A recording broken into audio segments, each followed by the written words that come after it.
रहे, महात्मा फुले अमर रहे। सबसे पहले हम सबके राष्ट्रपिता महात्मा ज्योतिबराव फुले के चरणों में नमन करता हूं। हम सबको आरक्षण की व्यवस्था देने वाले, आरक्षण के जनक कोल्हापुर नरेश छत्रपति साहू जी महाराज के चरणों में नमन करता हूं।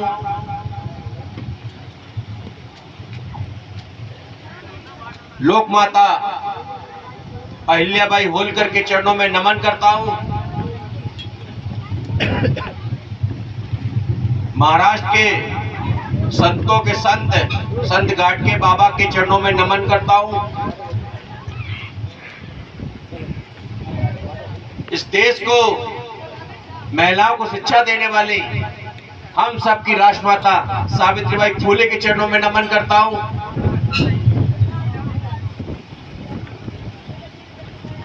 1857 की आजादी बड़े हर्षोल्लास के साथ मनाया जा रहा है, लेकिन ये कारण क्या है? ये कारण ये है कि उस मसीहा ने इस देश के एक एक व्यक्ति के उनकी किस्मत खोली है, उनके साथ उनकी हिस्सेदारी दिलाई है, उनको सम्मान दिया है।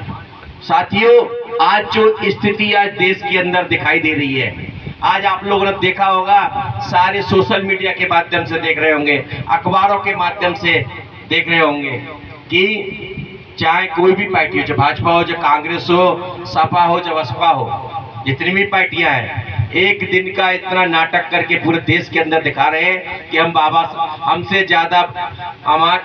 ज्यादा पुजारी, हमारे जैसा पुरोहित बाबा साहब का अनुयायी कोई और नहीं है। ये देखने वाली बात है कि जिस बाबा साहब के लिए उन्होंने चुनाव हराया था वो कांग्रेस पार्टी के लोगों ने, और आज देख लीजिए जिस बाबा साहब के संविधान को दिल्ली के अंदर सरेआम रोडों पे जलाया गया भारतीय जनता पार्टी के लोगों ने, वो आज नाटक कर रहे हैं। ऐसे लोगों को देखने की आज आवश्यकता देखने को मिल रही है।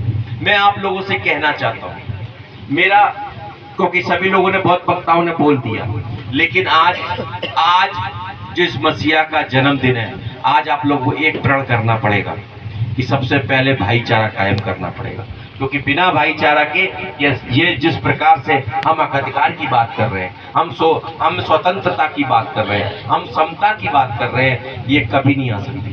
क्योंकि अभी हम जिस प्रकार से हम लोग देख रहे हैं समाज के बीच में, जिस प्रकार से लोगों के साथ लगातार अन्याय अत्याचार होते जा रहे हैं।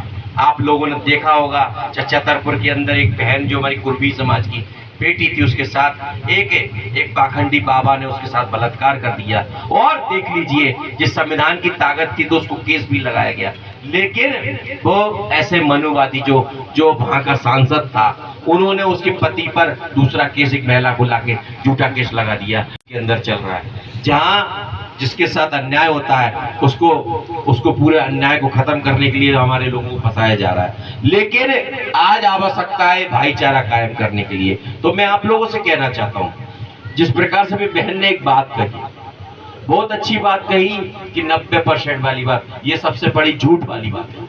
इस देश के अंदर जब आधे से ज्यादा आबादी ओबीसी के लोगों की है, हर दूसरा आदमी ओबीसी है, तो उनके 90% कैसे आ जाएंगे? जिसकी संख्या ज्यादा होगी उनकी संख्या के साथ योग्यता भी आगे बढ़ेगी। सबसे ज्यादा नंबर हमारे लोगों के रखे। ये सब झूठ बोलने वाली कहानी है, ये झूठ बोलने वाली कहानी है। हम लोग रोज देख रहे हैं, ये जितने भी हमारे पुलिस डिपार्टमेंट के लोग हैं, ये कई हमारे लोग ओबीसी के लोग हैं, इनको बाहर किया गया, इनके बच्चों को बाहर किया गया। अब सब इंस्पेक्टर की भर्ती में लड़कियों को बाहर किया गया, तो ये कौन सी व्यवस्था है? ये झूठ बोलने वाली कहानी है कि है ना, हमारे 90% है, हमारी संख्या है हमारी, और पढ़ने वाले भी हमारे लोग, तो फिर तुम्हारे नंबर कैसे ज्यादा आ जाएंगे? बोलने वाली बात, समझने की बात है कि आपकी संख्या, मैं आपसे एक बात कहना चाहता हूं, गांव के अंदर कि जिसकी संख्या 100 लोग हैं और 100 लोगों में 75% लोग ओबीसी के, 10% लोग अपर कास्ट समण जाति के लोग, बाकी SC/ST के लोग। लेकिन ये कौन सी बस्ता है कि 100 रोटी आई 100 रोटियां आई ओबीसी को, जिस प्रकार से जो आदमी की 10% की संख्या है, 10% हिस्सेदारी है, उनको 10 रोटियां लेना चाहिए, लेकिन उनको 10% रोटी नहीं दी जा रही, 10 रोटियां नहीं दी जा रही। और जो 75% वाले लोग हैं उनको मध्य प्रदेश में कितनी रोटी मिल रही है आप बताइए? 14 रोटियां मिल रही है। और जो बेचारे हमारे एससी भाई हैं, एसटी भाई हैं, उनको जिनकी हिस्सेदारी थी उनको उतना मिल रहा है, लेकिन जो 75 रोटियां थी वो रोटियां जा खा रही हैं, ये पूछने की सवाल की जा सकता है, ये सबको समझने की आवश्यकता है, वो रोटियां कौन खा रहा है ये समझने की आवश्यकता है। क्योंकि यदि हम लोग नहीं समझते तो आप लोग सब लोग धोखे में हैं, ये धोखा दे रहे हैं अपने समाज को। क्योंकि आने वाली पीढ़ी आपसे ही पूछेगी, पापा आपने क्या किया, मेरे को नौकरी नहीं है, मैंने इतना पढ़ा, अब मैं क्या करूं। हमारे लोग आज भी स्थिति ऐसी बनी हुई है, ये समझने की आवश्यकता है। क्योंकि हम लोग रोज देख रहे हैं हमारी संख्या हर जगह है, हर जगह पर है। मैं इतनी बात कह सकता हूं, मैं लॉयर होने के बाद मैं बताना चाहता हूं, जेलों में भी संख्या हमारी संख्या है। आजादी के संग्राम में हमारी संख्या सबसे ज्यादा शहादत हमारे लोगों की हुई। आप लोग एक बता दीजिए, इतने बड़े लोग रहे, कितनी बड़ी वीरांगना रही, वो कितने उनके लोगों के बता दीजिए, एक नाम बता दीजिए।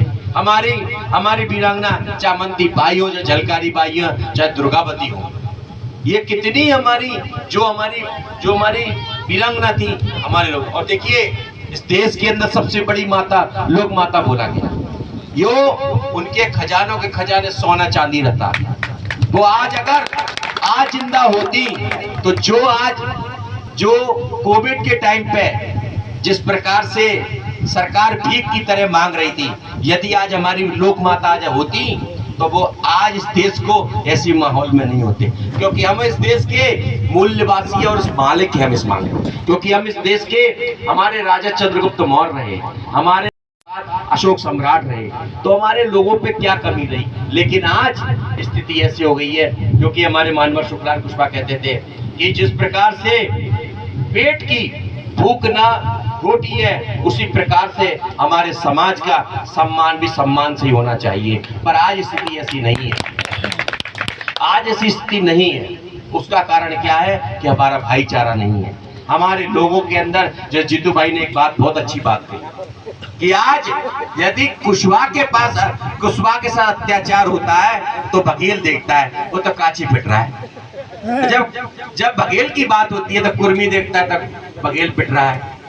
जब कुर्मी की बात होती है तो लोधी कहता है कि भैया बहुत पिट रहा है, पिटते रहे। पर आज स्थिति ऐसी हो गई है कि सबके पिछाड़े में पड़ने लगी है।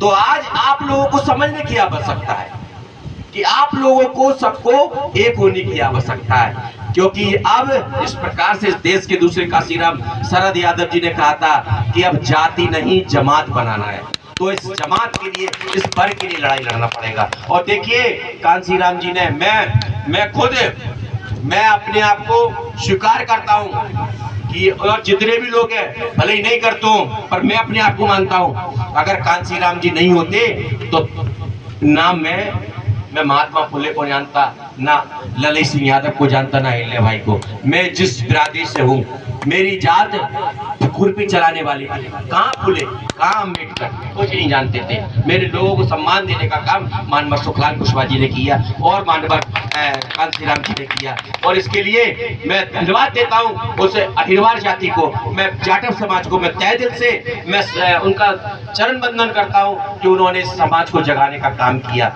लेकिन आज ओबीसी का भी फर्ज बनता है इनको गले लगाने की आवश्यकता है। ये भेदभाव करने वाले लोग तुम लोग नहीं थे, भेदभाव करने वाले आप सबको पता है वो कौन लोग थे। पर उनका भी अब काम खत्म होने वाले है कि हमारा भाईचारा जुड़ चुका है। देखिए आपको पता होगा ये दलित भाई हमारे बैठे हुए हैं, ओबीसी भाई, कि